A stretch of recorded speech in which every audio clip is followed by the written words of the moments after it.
বন্ধুরা, স্বাগত জানাই আমার ট্র্যাডিশনাল হোমমেড ফুড চ্যানেলে। আমার চ্যানেলে তোমরা এর আগে নকশা বড়ি বা গহনা বড়ির ভিডিও অনেকেই দেখে থাকবে। তো আজকের দেখো আমি সম্পূর্ণ নতুনভাবে নতুন ধরনের এই নকশা বড়ি বা গহনা বড়ি বানিয়ে দেখাবো। বড়ি শিল্প মেদিনীপুরের ঐতিহ্য, তাই বংশ পরম্পরায় এই ঐতিহ্য বহন করে চলেছে। আর সেই রকমভাবেই আমিও এই বড়ি দিতে শিখেছি, আর বড়ি শিল্প সবার কাছে পৌঁছে দিতে চাই। তো সেই জন্য একটা ছোট্ট প্রচেষ্টা আমি চালিয়ে যাচ্ছি। প্রচুর দর্শকের আমি সাড়া পেয়েছি, সেই জন্য অনুপ্রাণিত হয়ে আরও বড়ি তৈরির জন্য উদ্বুদ্ধ হয়েছি। তো বন্ধুরা, দেখতে থাকো আজকের বিভিন্ন ধরনের ডিজাইন। প্রচুর ডিজাইন আছে এবং কিভাবে বড়ি দিতে হয়, কিভাবে এই বড়ি তৈরি করতে হয় তার সম্পূর্ণ প্রসেসটা আমি দেখাবো। তো তোমরা দেখতে থাকো।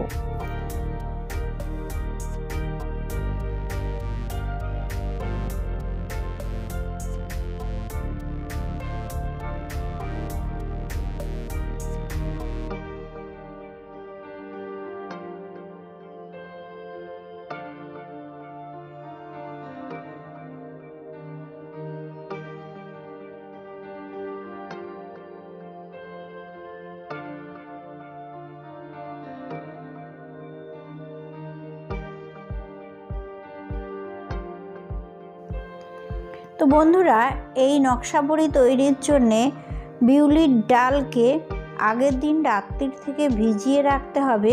সারা রাত ভেজানোর পর ভালো করে ধুয়ে পরিষ্কার করে নিতে হবে খোসাকে, আর জল ঝরিয়ে নিয়ে মিক্সিতে ভালো করে পেস্ট বানিয়ে নিতে হবে।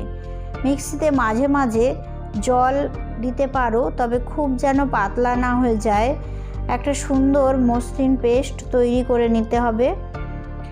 বারংবার চাপাটা খুলে দিয়েও নাড়িয়ে নেওয়া যায়, তো সেটা নিজের ব্যাপার। নিজের মতো করে কলাইটাকে ভালো করে বেটে নিতে হবে। দেখো আমি এইভাবে কলাইগুলোকে বেটে নিয়েছি, সুন্দর একটা মসৃণ পেস্ট বানিয়ে নিয়েছি।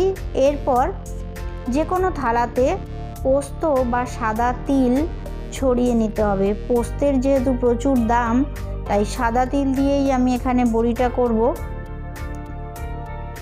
মিক্সড করেও পোস্ত বা সাদা তিল মিক্সড করেও দিতে পারো, সাদা তিলেও টেস্ট ভালো হয়। তো এইভাবে আমি ছড়িয়ে নিচ্ছি। দেখো কিভাবে ছড়াচ্ছি।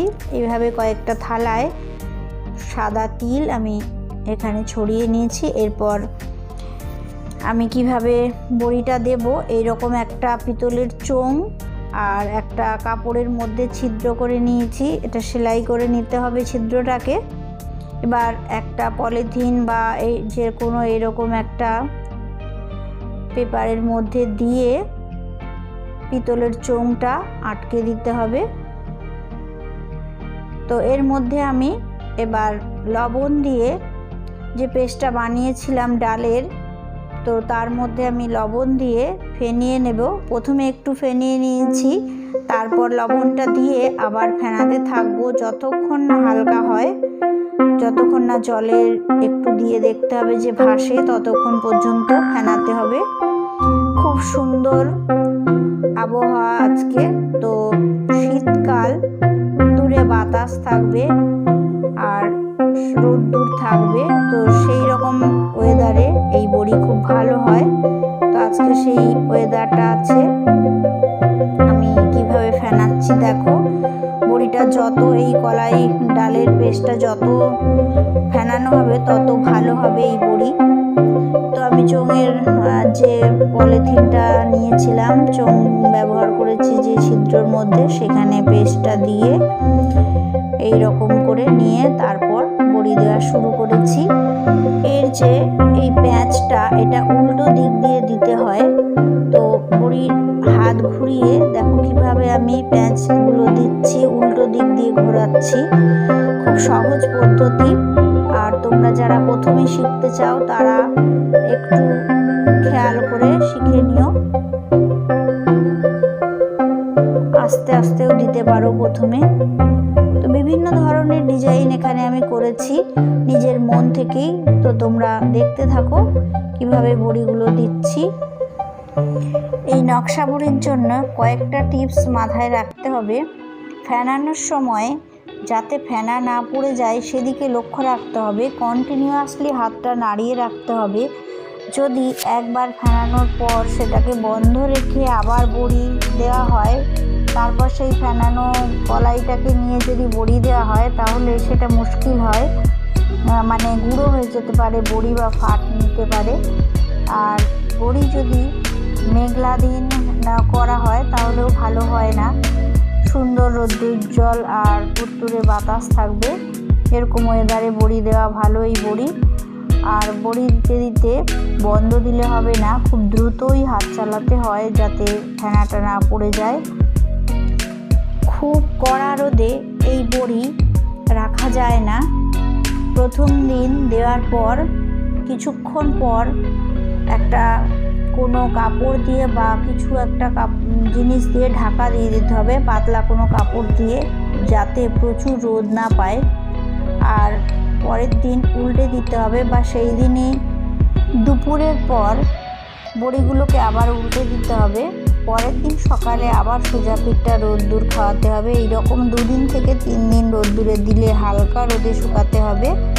তারপর একটা এয়ারটাইট জার বা যে কোনো কৌটোর মধ্যে, এয়ারটাইট কৌটোর মধ্যে রেখে দিতে হবে। মাঝে মাঝে একটু হালকা রোদে বার করে দিতে হবে। তারপর এই বড়ি তোমরা জানো হয় সবাই যে ভেজে খেতে হয় বা চায়ের সাথেও খাওয়া যায়। সাদা তেলে এই বড়ি ভেজে খেতে হয়, তবে সেটাও নিয়ম আছে যে তেলটা প্রথমে গরম করে নিয়ে তারপর গ্যাসের আঁচ কমিয়ে দিতে হবে, এবং হালকা যখন লাল হয়ে আসবে বড়িটা তখন উল্টে দিতে হবে। এরকম উল্টে পাল্টে ভাজা করে নিয়ে তারপর খেতে হবে। আমি ভাজাটা দেখিয়েছি আমার ভিডিওতে এরপরে। তো কয়েকটি টিপস মাথায় রেখে এই বড়ি করতে হবে।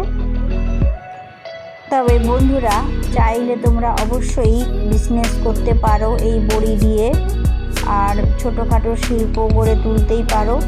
বাড়িতে বসেই বড়ি তৈরি করে দোকানে, বিভিন্ন দোকানে তোমরা এই বড়ি সেল করতে পারো। আর সেটারও আমি বিভিন্ন ভিডিওতে বলেছি কীভাবে করতে হয়। বিভিন্ন দোকানে যোগাযোগ করলেই তোমরা তার সূত্র পেয়ে যাবে। আর প্যাকেজিং করে বিক্রি হয়, একটা বড়ি 5 টাকা দাম পড়ে। তো সেইভাবে বিক্রি করা যায়। যারা হোলসেলার তারা বিক্রি করে থাকে, তাদের সঙ্গে যোগাযোগ করতে হয়।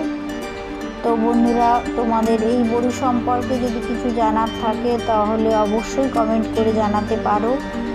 আর আমি এই বড়ি কেমন লাগলো আজকের ডিজাইনগুলো তোমরা শেষ পর্যন্ত দেখতে থাকো, আর আশা করব ভালো লাগবে।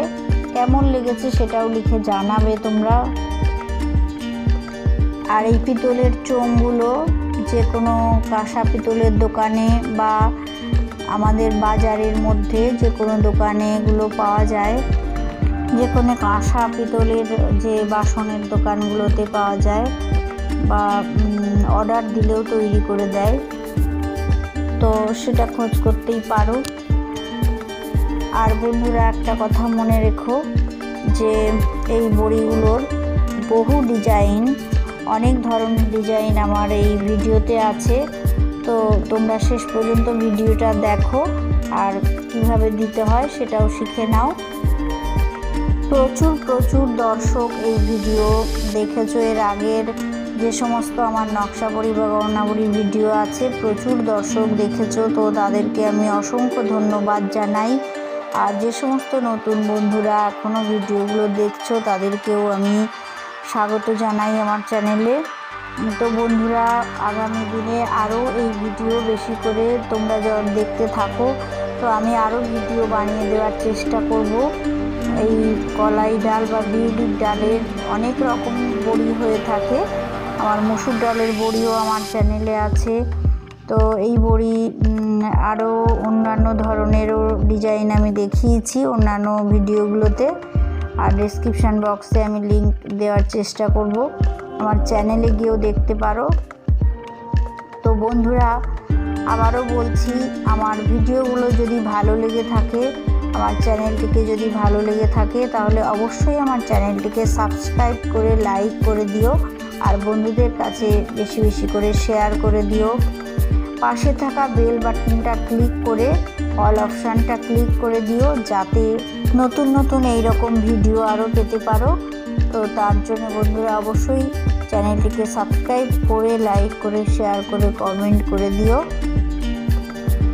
তো বন্ধুরা আরও বহু ধরনের ডিজাইন এখানে দেওয়া আছে, তো দেখতে থাকো ভিডিওটা।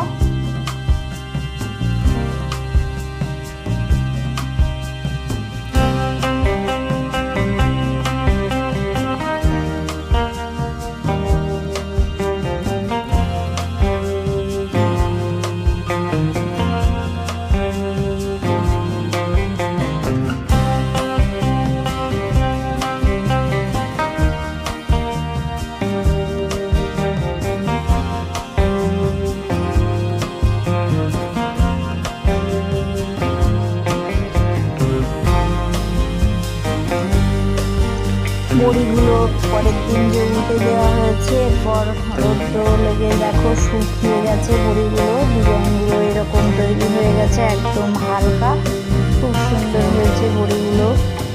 একদম হাতে তুলেই বোঝা যায় যে বড়িগুলো কেমন হালকা হয়েছে।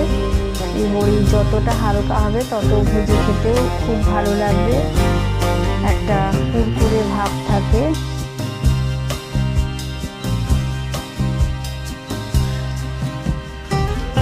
দেখো বড়িটা খুব সুন্দর হয়েছে, হালকা একদম। তো এই আমি এয়ারটাইট একটা কৌটোর মধ্যে ভরে নিয়েছি বড়িগুলোকে। এরপর সারা বছরই রেখে দেওয়া যায়, যখন ইচ্ছা ডালের সাথে ভেজে খাওয়া যায় বা যে কোনো তরকারির সঙ্গে বা চায়ের সাথেও ভেজে খেতে পারো। তো তেল গরম হয়ে গেলে এপিট ওপিট উল্টে এইভাবে ভাজতে হবে, বড়িটা যেন খুব লাল না হয়ে যায়। একটু যখনই রঙটা আসবে লাল তখন তুলে নিতে হবে। তো বন্ধুরা কমেন্ট করে অবশ্যই জানিও কেমন লাগলো আজকের ভিডিও। ধন্যবাদ।